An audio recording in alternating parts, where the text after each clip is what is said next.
about to join Don Neuen, co-host of Cowboy Logic Radio, and Denise Simon, host of the Denise Simon Experience, for a weekly situation report, or SITREP. 18 hours a day, Denise Simon lives her life as an Intel Analyst. 18 hours a day, Don Neuen lives his life in the world of rock and roll. 1 hour each day, Neuen receives a daily SITREP from Simon. Welcome to the Drive Time Situation Report. Fasten your seatbelt. You're now in Don Neuen's car, and he is calling in for his SITREP.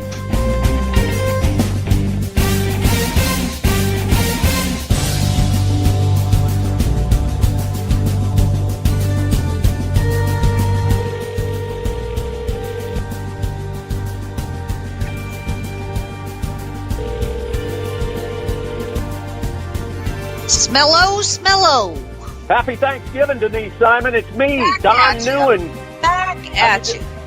Everybody that's with us. Yep. Happy Thanksgiving to everybody. Welcome to the Drive Time Situation Report, ladies and gentlemen.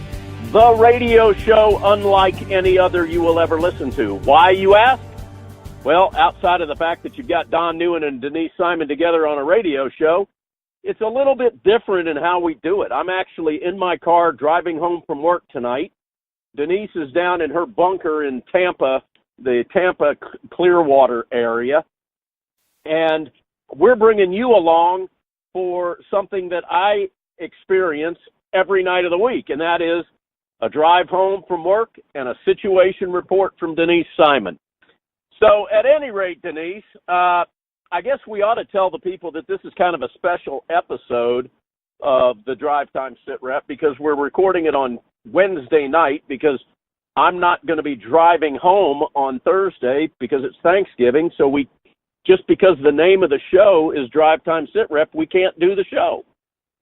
Doesn't that make sense? Sure. All right. Well, that's excellent. All right, so ladies and gentlemen, we're going to get after it here. This is a 52-minute radio show. Basically, it's an hour-long radio show. And we don't do any commercial breaks. We come at you for 52 straight minutes with factual information, also known as a sit rep, from the stellar, talented, and multi-skilled Denise Simon. So you're about to get involved in what I am involved in every day on my drive home, and I am so grateful for it because, quite frankly, ladies and gentlemen, when you sit down at the Thanksgiving table or when you're milling around the mall on Friday or when you're watching some other sport other than the NFL over the weekend, you will be so far ahead of the curve based on what you learn with this radio show with Denise Simon. It will amaze your friends. And we do encourage you to talk about politics around the Hollywood, or around the holiday dinner table. So, Denise, let's get after it. Timestamp this show as only you can do. All righty. It is 7:42 p.m. Eastern Standard Time. And it is the 22nd of November, the year of our Lord, 2017. So eloquent, so well spoken, so well done. Hey, Denise, November 22nd, what happened a long time ago? We had an assassination. If I'm not mistaken. Yeah. This is the day, ladies and gentlemen, that we all remember one President John F. Kennedy. I was 2 years old. Denise was in college, I think. Yeah, probably. And well, here's what I often think about, Denise, and I'd love for your take on this. How would our world today, do you think, be different if we didn't have the destruction take place with Lyndon B. Johnson?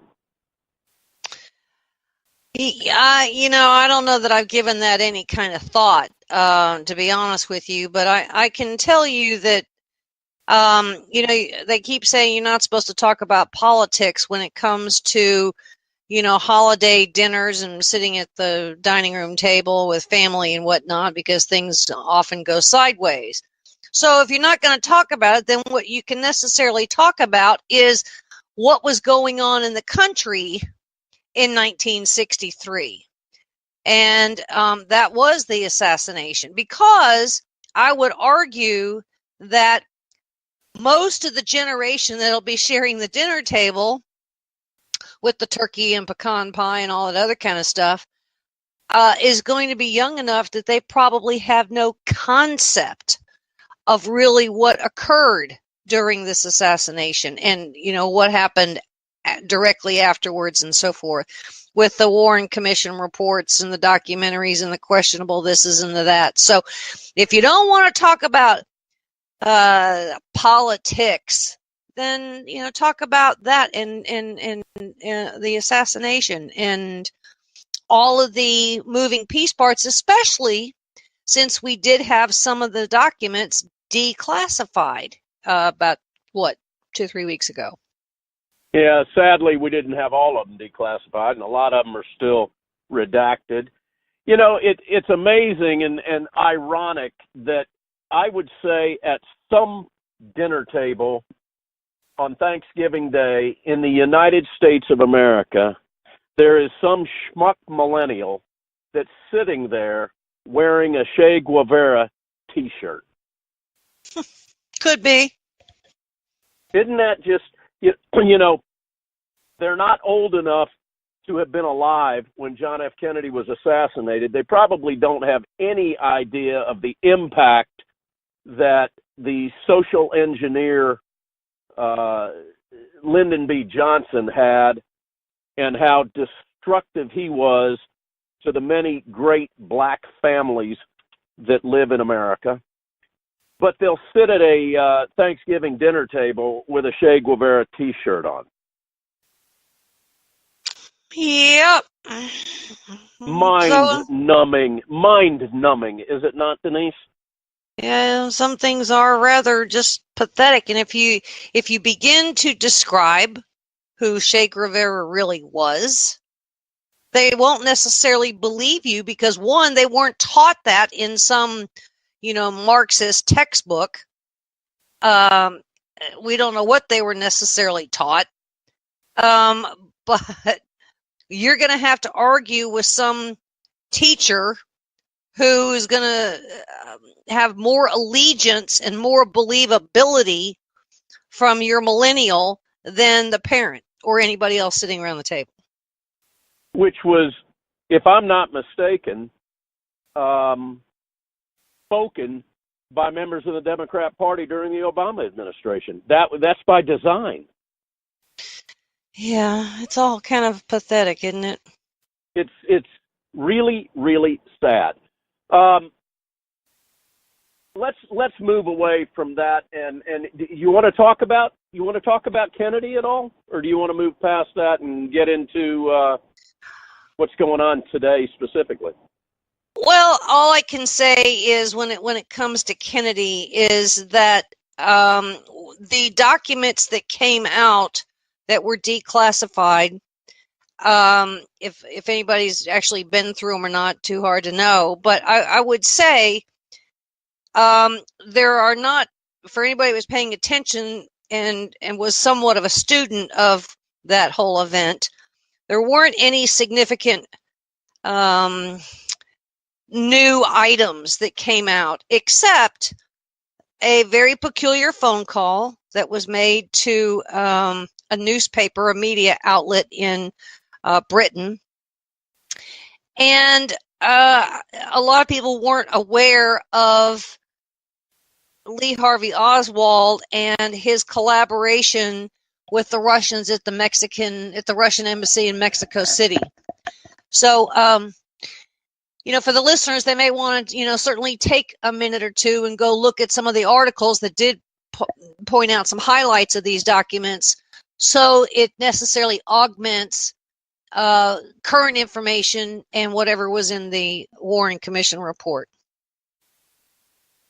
Yeah, that phone call that you're talking about was, at least for me, was even more troubling than Oswald visiting Russian embassies in Mexico, as well as the Cuban embassy, if I'm not mistaken. Very peculiar. That was really, and you know, the other kind of amazing thing about that is, you know, in '63 when this took place and that phone call was made to the newspaper in the UK, we didn't have anywhere near the technology that we've got today. And so there was no real way for them to determine who that call was made from and really where it was made from and be able to vet it and find out anything about it in hindsight. Yeah, it's impossible to go back to space and time, especially for the younger generation, who is very used to some advanced technologies that we have today. They think it's been around forever, and it clearly hasn't.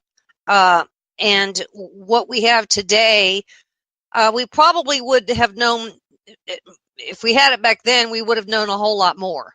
But we have to deal with what we have. So yeah, well, it'd be an interesting conversation for some young kids. Yeah, I have thought many times about how America would be different if it had not been for the destruction of Lyndon B. Johnson. And the guy is held in great esteem for the Democrat Party for being the big social justice president and the civil rights president. Ladies and gentlemen, those of you that haven't done the research, Lyndon B. Johnson was an absolute racist, bigot, hater of black Americans. Not once did he ever vote for civil rights bills when he was in the Senate. And the only thing that he did well, if I can kind of use a double negative to come out with the positive word well, the only thing that he did accomplish was the suppression and the increase on dependability of black Americans on the government plantation, and absolutely offered them a massive pit to suck on, as our friend Stan Levy so eloquently puts that black Americans have been latched onto since the middle 60s. And granted, there were mistakes that were done by the Republican Party at that time that helped drive away black Americans from the Republican Party. But the damage that was done by the Democrat Party, is unspeakable, in my opinion. Don't know if it's something that we could ever truly measure. I don't think it has an effective quotient to it. I don't know that we will ever know the cost to all of that either. So I guess at the turkey table, probably don't discuss that one. Well, you know what? I don't mind bringing it up, because I'll tell you this. It was the single most destructive force against the family unit of black Americans that has ever taken place in history. I won't deny that. And very few people will talk about it. I'll go as far to say that the two individuals that were the most lethal to black Americans and the black American family unit were Margaret Sanger and Lyndon B. Johnson. Those would be on the short list for sure. Yeah. Anyhow, all right, Denise. So let's move forward about 60 years, and what's going on? What happened today in the big news? Well, we have a Republican congressman out of Texas, Joe Barton, who apparently has been going through a divorce or is recently divorced. But we seem to have a nude photo of him floating around the internet that somehow got out there. I bet that is absolutely hot looking. Yeah. Have you seen it? No, God. No, I don't want to see it. Thank you, though, for asking. I mean, that's got to be on the borderline of, like, seeing Hillary Clinton. Yeah, no. So he's apologizing, that whole thing. Now, nobody's asking him to resign or any of that, because I think some necessarily jilted woman or something probably got a hold of it, or it was sent to her and she decided to make that one go public. I don't know. Yeah, but I gotta ask you this. What kind of decision-making qualities do you have to send that type of a photo to anyone? Yeah, I mean, that's just, granted, what goes on between two consenting adults should be between two consenting adults. But at the same time, you're being elected to make earth-shattering decisions if need be. What does this tell you about that man's ability to make good decisions? Well, as I said to somebody today, Washington, D.C. must be a very lonely place, except when it isn't a lonely place. Very good. But I mean, seriously, Denise, I mean, these individuals, first of all, if you're an elected official, you should be held to a bit of a higher standard than the general public. Do you agree with that? Well, we used to use the word statesman. I don't think but that hasn't been around for a long time. Well, and therein lies the issue. We can't even describe anybody as a statesman anymore now, can we? Therein lies, I would think, one of the first problems we have. Exactly. The bar has been lowered so far that you actually just need to step over it. And I'm hearing media outlets saying, it's surprising that government and or Congress doesn't have anything like sexual harassment training for people in Congress. Now, let's talk about that for a second. You are supposed to be putting people in Congress that are of stellar reputation, that are in fact statesmen, that have a higher level of ethics and morality and integrity, because they're representing us in our state legislatures, being in the Senate side. And so I would argue, when we've got somebody like John Conyers, who is accused by one particular woman who had a no-show job, by the way, meaning whatever she was hired for, she didn't have to go to work. She was only there to... Right, she kept getting paid. Yeah, and to show up at his office, make sure that he had his medicine. And that she would often walk into his office and he was there in his underwear. Boy, that's nauseating for somebody that's been... I mean, it's all nauseating. Go take a look at... for over a half of a century. Well, here's a fascinating thing about him is the Congressional Black Caucus has called on his resignation. I find that fascinating. The Congressional Hold on to that thought. That will be the first positive thing for not only Black Americans, but all Americans, that the Congressional Black Caucus has ever done in the history of the Congressional Black Caucus.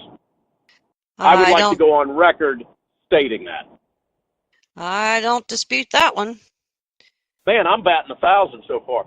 Hey, Yeah, Denise, let me talk to you about this sexual harassment sensitivity training education seminars that everybody thinks Congress ought to have to go through. To me, it's a complete waste of taxpayer dollars and a complete waste of time. Because what are they going to do that's any different from, let's use the analogy of passing gun laws that would make criminals not obtain weapons?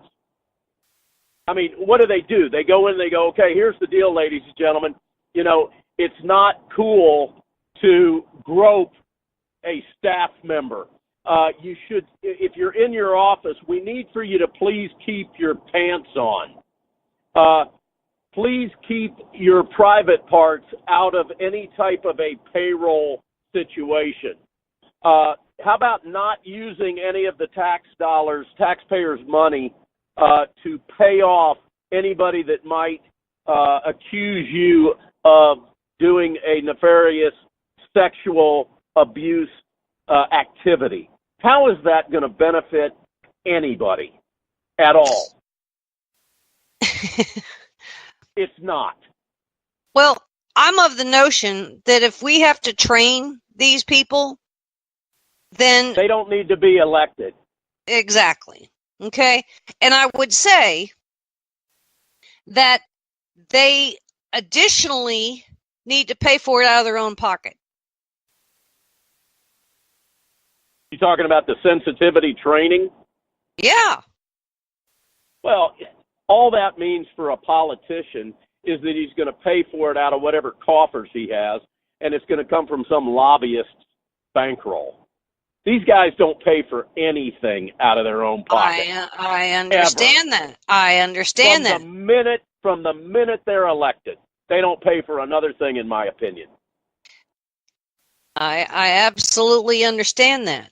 But my point is that systems and conditions are so bad that if we actually have to do this kind of nonsense and that people have to go to this kind of training, that kind of training needs to come out of their own pocket before they are seated in their position.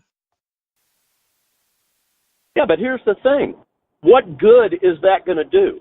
This is a result of people that are given way, way, way too much power, to where they think they are completely unaccountable for anything. The only way to battle this, in my opinion, I don't mean to keep walking on you here, the only way to battle this, in my opinion, is to hold them accountable just like you and I would be held accountable. Where I was going is if in fact there is some violation and they have been through that training of which they personally paid for, it's immediate grounds for removal.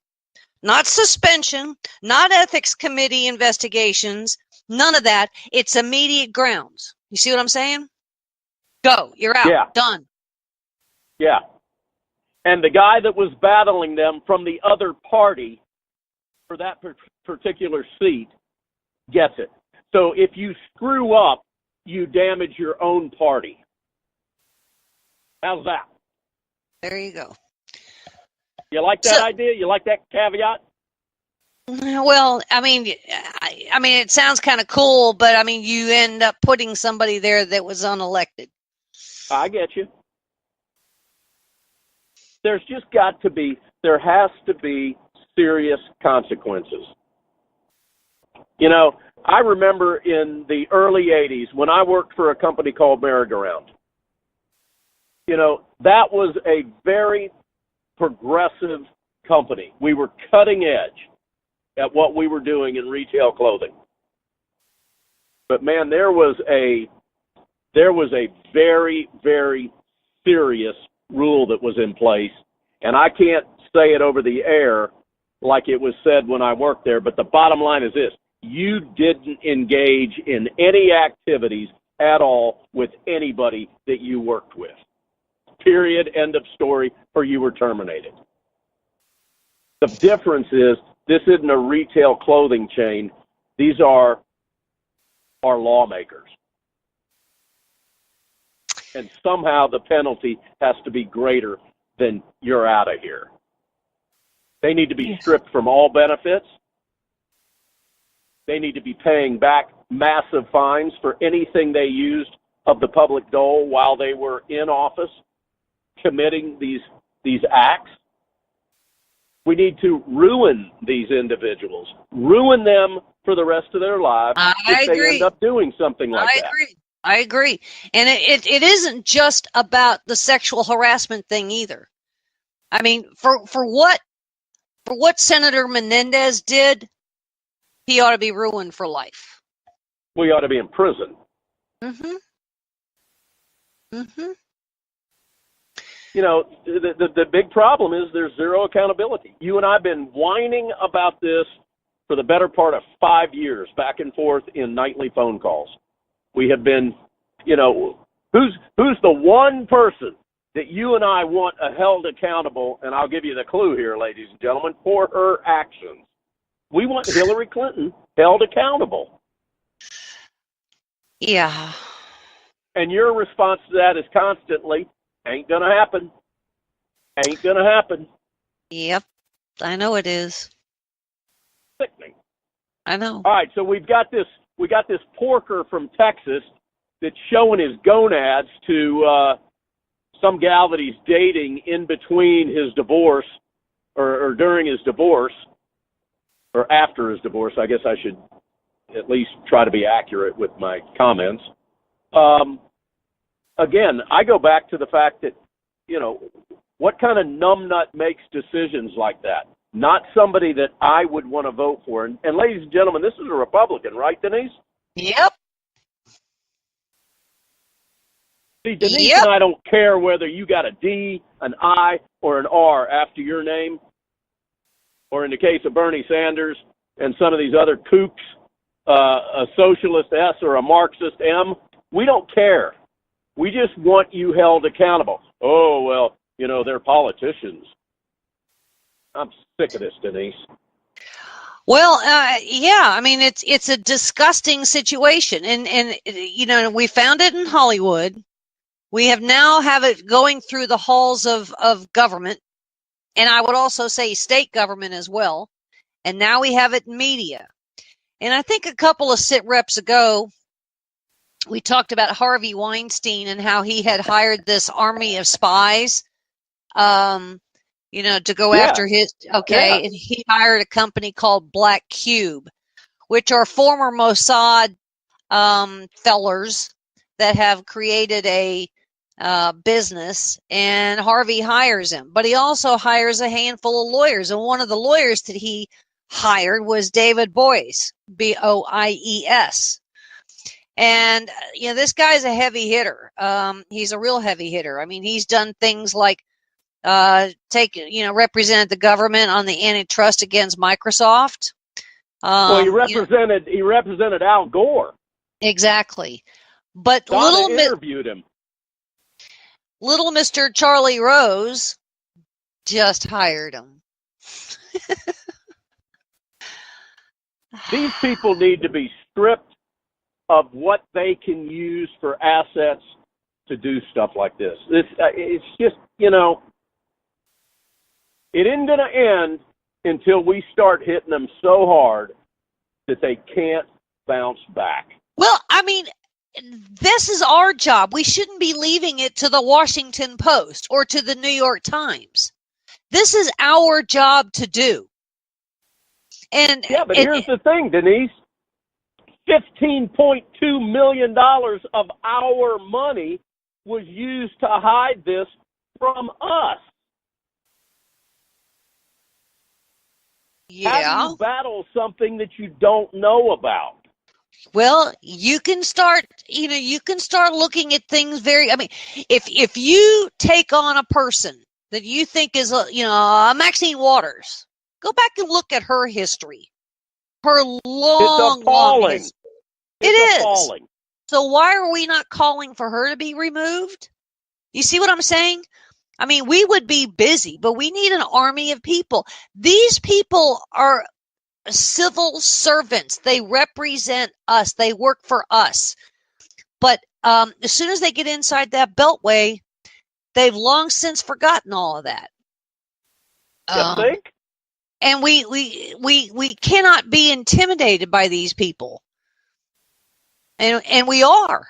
If we go to the congressional building, we're tiptoeing down hallway so as not to disturb some senator. Screw that. I've been a many. They've got all these veils that they can pull over to absolutely avoid confrontation with people like you and me. Mr. So-and-so, he's not available for comment right now. Mr. So-and-so's schedule is too busy. You have to sit there and and wait for 6 hours to not have the meeting that you were scheduled for. You know, our mutual friend, Dr. Rhonda Mormon, she made a trip to D.C. or was invited to D.C. and scheduled an appointment with that schmuck that was the Director of Health and Human Services, Tom Price. And he was appallingly arrogant and rude to her and basically blew her off. And then what you need to do is go ahead, I'm sorry. You need to go get on local TV in his district or any kind of TV and say, let me tell you what this guy did. You know, forget about trying to just go put it on some blog website like mine. You know, I park stuff there just to have it in memorandum, but, you know, you need to write an article in their local newspaper. I mean, their home districts need to know about these things. They are not doing what they are sent there to do, and then they're dismissive of their own voters until they need some money. Exactly. Or when you really get up the food chain, then they do things like sick the IRS on you and bury you in legal debt for the rest of your life. Mm-hmm. Yep. Sounds pretty doom and gloom, doesn't it, ladies and gentlemen? Welcome to the Drive Time Situation Report, where you can go anytime you'd like to listen to the archive and get really pissed off and get really bummed out over the stuff that Denise and I talk about. But we do it every night. So can you imagine what she and I feel like? Oh, my gosh. Yeah. And we don't do.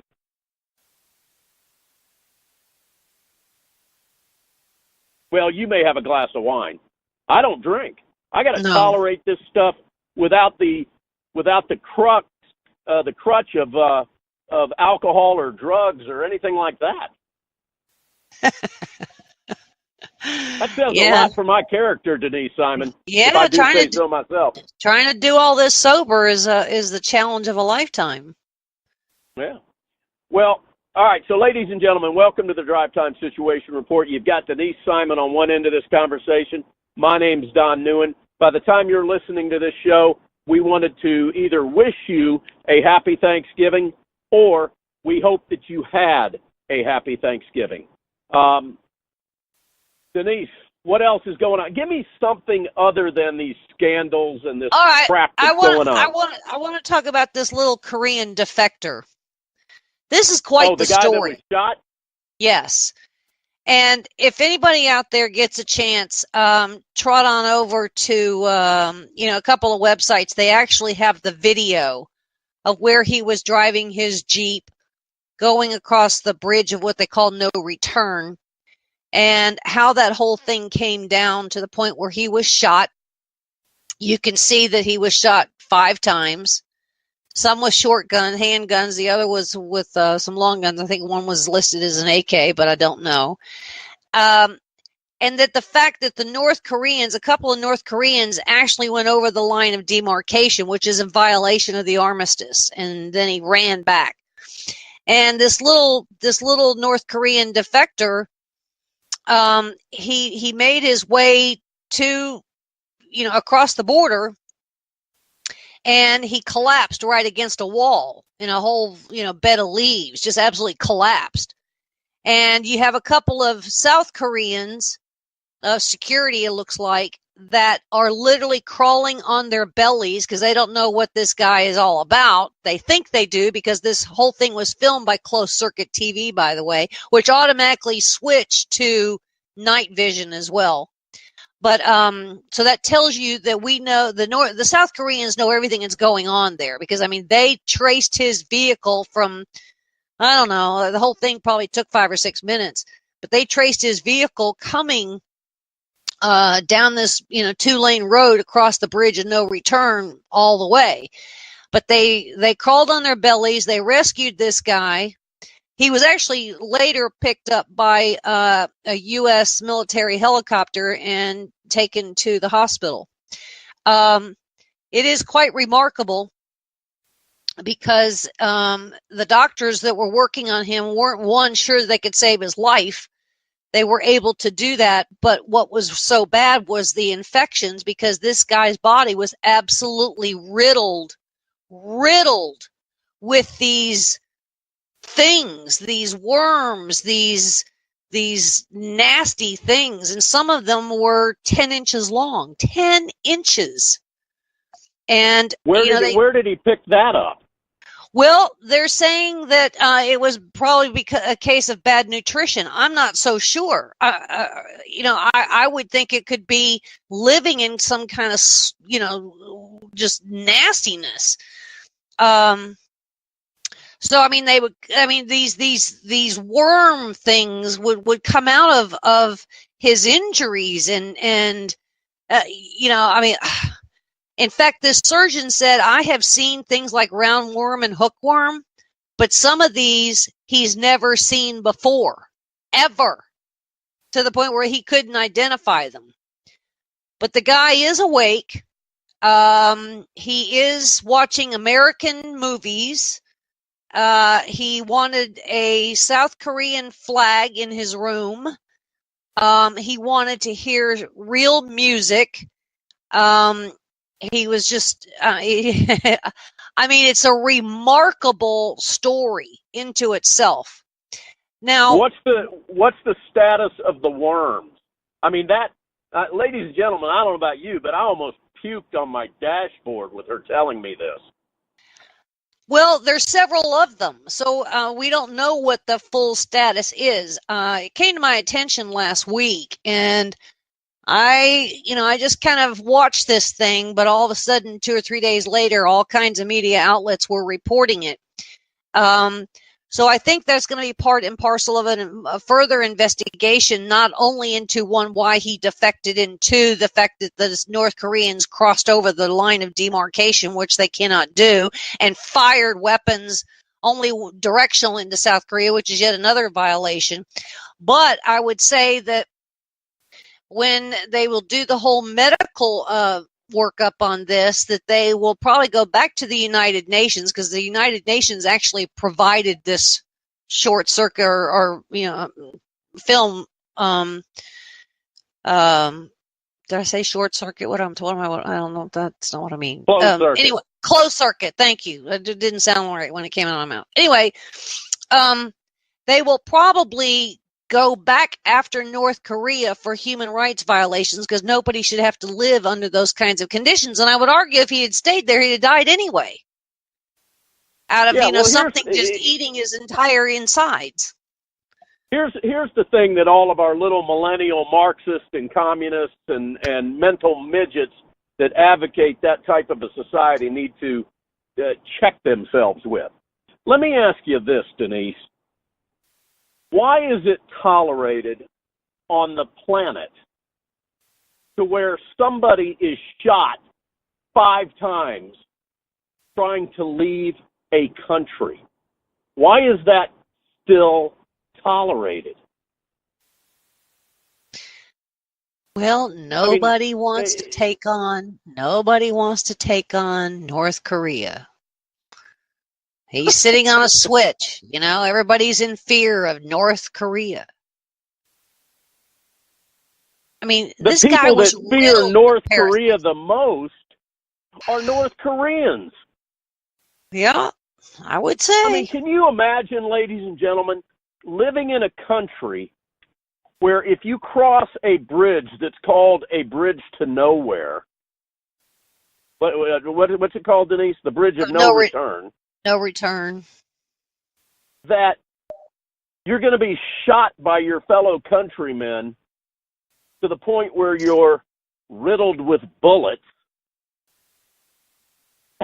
That's just inexcusable. Well, I'll tell you the other thing was inexcusable. I was listening to a little bit of the news tonight, and this is, supposed to be one of the busiest travel days of the year. And we watch the massive exodus of people leaving LA in their cars going wherever it is that they're going to go. So if you look at the 405, you see 2 colors of lights, white going one direction and red going the other. To the point where there were millions and millions, and people, it was such a big deal that it hit the news. Okay.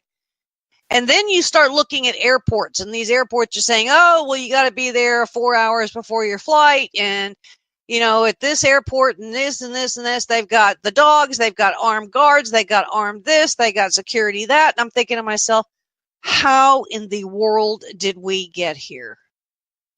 To the that you have got, really. I mean, the kind of, and they kept saying, but there's no credible threat out there. They're just taking extra precautions. Well, we are in a police state, and yeah, but at least we're not shot in the back as we try to leave our country. Sure, but I mean, do we want? What is wrong that we are living this way? That we have to have that cities and the feds and counties and the police departments are going broke because they got to put triple the resources on duty to go guard parking lots and baggage claims and gates and TSA. And I mean, if you just stand back and just think about this, it's outrageous. Yeah, I'll tell you who I blame. I blame Lyndon B. Johnson. Okay. All right. Fair enough. Fair enough. Fair enough. Well, let's see if you can blame Lyndon B. Johnson for this one, because I actually wrote a story about it week before last. All right. The West Coast has got such a homeless problem, that from San Diego all the way up to Oregon, that they've literally had to close off streets because they've just had to turn them over to the homeless. I mean, they've taken over, and San Diego, interestingly enough, has to have these people. They've got them on a schedule here, so they have to have them move all their stuff, and they have to wash down the streets and sidewalks with these chemicals and these bleaches because they've got a major outbreak of hepatitis. And there is feces and urine and disease. I mean, it makes Skid Row look like it was, a rodeo drive, Well, hey, you know what and who we have to thank for that? Failed policies of governments that are run by Democrats. It is remarkable. But am I right? Every cesspool that we have in the United States, when you analyze where that is, it's run by Democrats that are usually entrenched Democrats. When you've got the city of Los Angeles that has 43,000 people that are homeless living on the streets,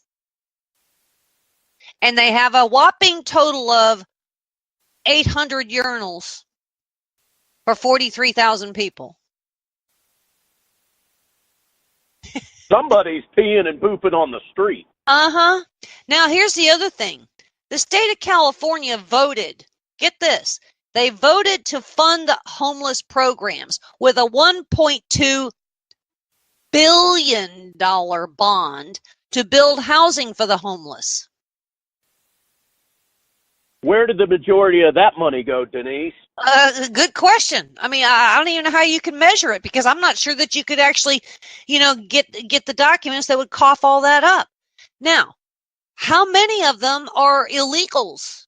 How many of these people that are in Skid Row over there are part of sanctuary cities people? Now, you remember, what was his name? Garcetti of O.J. Simpson case fame. Remember him? Yeah. Well, he's the mayor. Los Angeles. He's the mayor now. Yeah, how's that working for you? All right, so on a scale of 1 to 10, where would you rank him on his effectiveness as a mayor to properly manage the city of Los Angeles? Well, I'd have to go to a negative quotient on that one. There you go. I'm telling you, you want a disaster for failure. You want the equation. You want the factors that'll give you failure. Vote Democrat.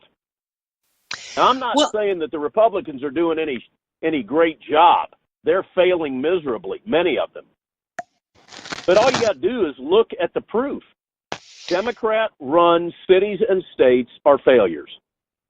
Well, when I'm sitting here looking at a picture of these people that are in these ridiculous, almost Ebola quality hazmat gear with these, exactly, that are driving these big, huge trucks that have these tanks on the back, and they come out there with these hoses that look like fire hoses, and they're spraying down roads and fields and their shopping carts and everything else because they've got deadly hepatitis A.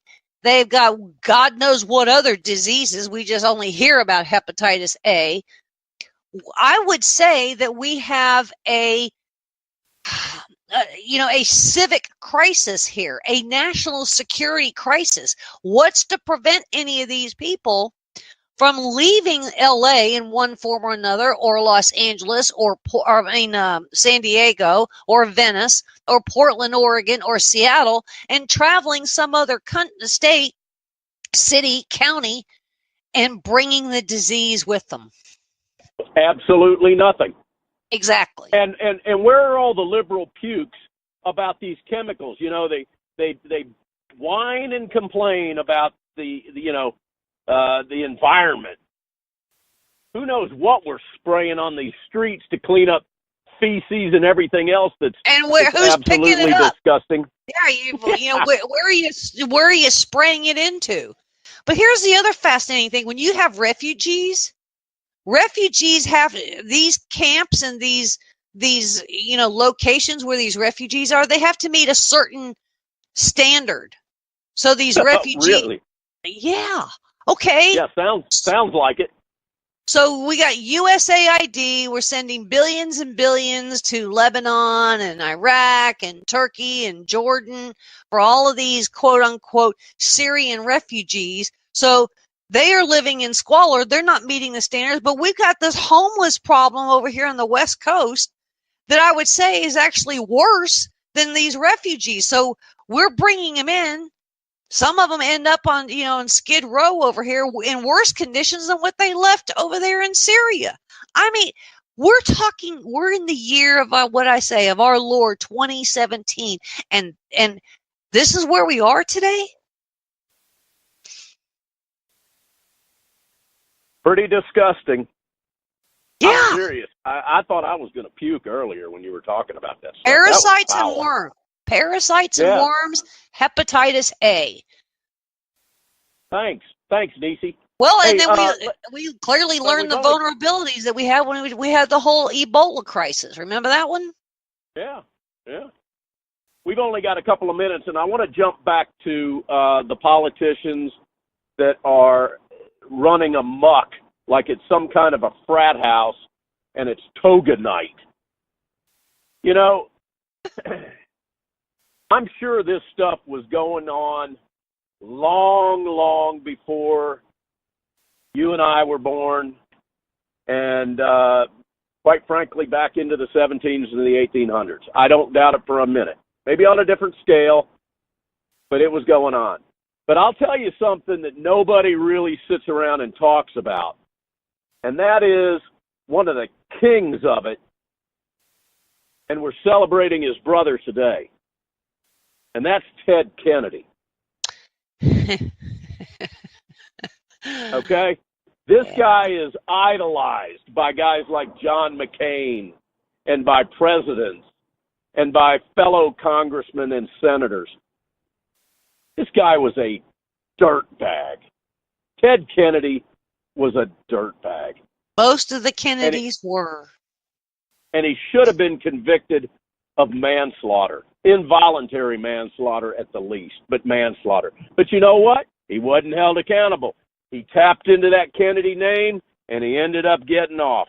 But the guy was absolutely responsible for a death that at least some of the information that's coming out about this and that's been out could have been avoided. That poor woman was hung up in that car. She died after sucking the life out of a small section of the rear of that car that had air in it. until she no longer found any oxygen in that cavity. It's sad. And he never went back to get her, ever. No. And the guys that did end up going back to the party. What the hell are these people? I mean, it's unbelievable. But Ted Kennedy, what was he called? The big lion, or the lion of the Senate, or? Yep. Yeah. Lying, not LION. Mm-hmm. All right, so ladies and gentlemen, we're coming to a close of another Drive Time Sit Rep. I hope you've liked this show. Denise, you and I were kind of firing on all cylinders tonight, I would say. I believe so. If you like this show, tell your friends and family about it. Go find a liberal and drag them in and have them listen to this show. They won't like you anymore, and they won't like us. But see, we don't really care. No. Anyhow, we want to do a hat tip to our affiliates and our networks that we are so grateful for. Talk America Radio, found at talkamericaradio.us. That's our digital flagship network. You can find us playing at various times on that. We encourage you to go to that website, ladies and gentlemen. You're going to find out a whole lot about our shows. You're going to find out that Denise Simon's articles are also posted there. And if you don't want to travel over there, just go to her website, which is founderscode.com, founders with an S, code.com. We also want to give a big hat tip to our AM/FM stations that play us faithfully and support what we do. And that would be WDDQ Talk 92.1 FM out of South Georgia. We've got WJHC 107.5 FM serving North Florida. We've got WLBB 1330 AM and 106.3 FM serving West Georgia and Eastern Alabama. That actually, Denise, is our hometown radio station, and I got to tell you, that FM tower's blasting. Steve Graddick and his gang over there at Graddick Communications has dumped a lot of money into this FM tower, and it is stellar sounding. So for those of you in West Georgia, you are my neighbors, and I sure do appreciate the fact that you listen to this radio show and you support us. Call the radio stations up if you don't mind. Tell them how much you appreciate the show and how big of a difference we hopefully make in your lives. Ladies and gentlemen, happy Thanksgiving to all of you. We hope that your weekend goes well. Denise and I will see you on the flip side next week. Denise, as no one else can, say goodbye for the Drive Time Sit Rep for us. We had an awful lot to be thankful for, least of which is the country is blessed by God. Thanks for being with us.